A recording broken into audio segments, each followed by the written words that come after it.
ఇందులో మీరేంటి నాస్తికులా ఎలా? అంటే దేవుణ్ణి నమ్మనండి. ఒక సైంటిస్ట్ దేవుణ్ణి నమ్మను. అంటే ఫైనల్గా వచ్చేసరికి ఒక డిఫరెంట్ కన్క్లూజన్ ఇచ్చాం, అంటే రొటీన్ కన్క్లూజన్ కాకుండా. సో అలాంటి ఒక క్యారెక్టరు విలేజ్కి వస్తే విక్రమ్ అనే క్యారెక్టర్ ప్లే అండి. సో సో ఈ మెట్రాయిడ్ పడిన వెంటనే, ఉల్కా పడిన వెంటనే దాన్ని ఎగ్జామిన్ చేయడానికి నన్ను పంపిస్తారు team. Okay. So I go అనమాట. సో నేను వచ్చి ఒక రీసెర్చ్ కోసం వస్తాను. సో వచ్చిన తర్వాత అక్కడ ఏం జరుగుతుంది, దానివల్ల ఏంటి అనేదే నా క్యారెక్టరైజేషన్. సో బేసిక్గా ఏంటంటే కంప్లీట్ ఆ గ్రామం వచ్చి బాగా సూపర్స్టిషియస్. ఓకే.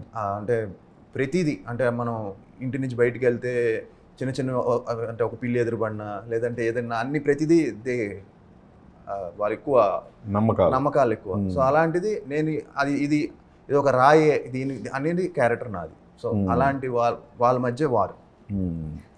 అంటే జనరల్గా ఇప్పుడు ఎక్కువగా త్రూఅవుట్ ఇండియా కొంచెం దేవుడుని హైలైట్ చేసే సినిమాలకి కొంచెం ఆదరణ ఎక్కువగా ఉంది. అంటే మరి మీరేంటి ఇందులో సైంటిస్టు దేవుడి మీద నమ్మకం లేదు కదా, చివరికి మీ క్యారెక్టర్ కూడా దేవుడిని నమ్మే విధంగా ఉంటుందా ఎలా? అది రివీల్ అయిపోతుంది. బట్ 100% ఒక డిఫరెంట్ ఎండింగ్ ఇచ్చామండి. అంటే అది మీరు ఆ సినిమా చూస్తే ఒక డిఫరెంట్ మైండ్ సెట్తోనే వెళ్తారు బయటికి. అంటే కంప్లీట్గా అది అవుతూ కంప్లీట్ అయితే మీరు చూడాలి, సినిమా చూడాలి.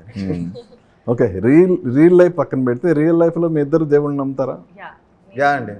నేను మాది ఎలా అంటే ఆన్ అండ్ ఆఫ్. అంటే చిన్నప్పుడంతా కొంచెం పవర్ ఉంది అని అనుకునేవాడిని. బట్ లాస్ట్ 2-3 years నుంచి ఐ ఫీల్ నేను రీసెంట్గా అరుణాచలం అంతా వెళ్ళాను. అంటే నాకు వెంకటేశ్వర స్వామి అంటే చాలా ఇష్టం ఫస్ట్ నుంచి. So but I feel there is some extraordinary power, ఒక గైడింగ్ ఫోర్స్ ఉంది అనే ఫీలింగ్ ఉంది. అంటే మనకు ఉంటుంది కదా కొన్నిసార్లు దేవుడు లేడేమో అని మనకి అలాంటి ఫీలింగ్ వస్తుంది. బట్ ఈ మధ్య I feel there is extraordinary power outside. అంటే ఇప్పుడు ప్రజెంట్ సొసైటీలో మనకి కష్టం వచ్చినప్పుడే దేవుడు గుర్తొస్తాడు, హ్యాపీగా ఉన్నప్పుడు అసలు దేవుడిని మనం గుర్తు చేసుకోం. ఇది వాస్తవం. మనం ఎవరేమి అనుకున్నా కూడా ఇది వాస్తవం. అవునా కాదా? అంటే మేబీ అలా ఉండొచ్చు. అంటే మన కష్టాలు వచ్చినప్పుడు వెళ్ళి మనం దేవుని ప్రే చేస్తాం అనమాట, అంతే. సార్ మీరు ఎప్పుడన్నా దేవుణ్ణి నాకు ఇది కావాలని కోరుకున్న సందర్భం ఉందా? చాలాసార్లు. ప్రతిసారి మనం వెళ్ళి దేవుడిని ఫస్ట్ కోరుకునేది అందరూ బాగుండాలి, అది ఇది సినిమా ఆడాలి, లేదంటే నాకు ఇది అవ్వాలి, లేదా ఎగ్జామ్లో పాస్ అవ్వాలి. సో ఇలా అనుకుంటాం, ప్రతిసారి అనుకుంటాం. నాకు తిరుపతిలో నేను దేవుడి దగ్గరికి వెళ్ళి అడిగిన వెంటనే నాకు అయ్యిందండి. సో సెంటిమెంట్గా నేను అక్కడి నుంచి తిరుపతి అంటే వెంకటేశ్వర స్వామి అంటే చాలా సెంటిమెంట్ నాకు. సో ఫిక్స్ అయ్యాను అనమాట, ఇక్కడ చాలా పవర్ ఉంది, ఎక్కడికి ఎప్పుడు వెళ్ళినా ఏదో ఒకటి జరుగుతుంది అని. So but at the same time నా ఫీలింగ్ ఏంటంటే అండి, సమ్ పాజిటివిటీ ఉంటుంది టెంపుల్స్కి వెళ్తే. ఇప్పుడు మనం ఎంత స్ట్రెస్లో ఉన్నా ఒక టెంపుల్కి వెళ్తే, నాకు ఈ మధ్య అది బాగా వెళ్తున్నానండి టెంపుల్స్కి. సో వెళ్తే ఒక పాజిటివ్ ఫీలింగ్ వస్తుంది. So I feel there is some divine power ఉంది. 100%. ఏమన్నా జరిగినాయా అలా? ఎలా అండి?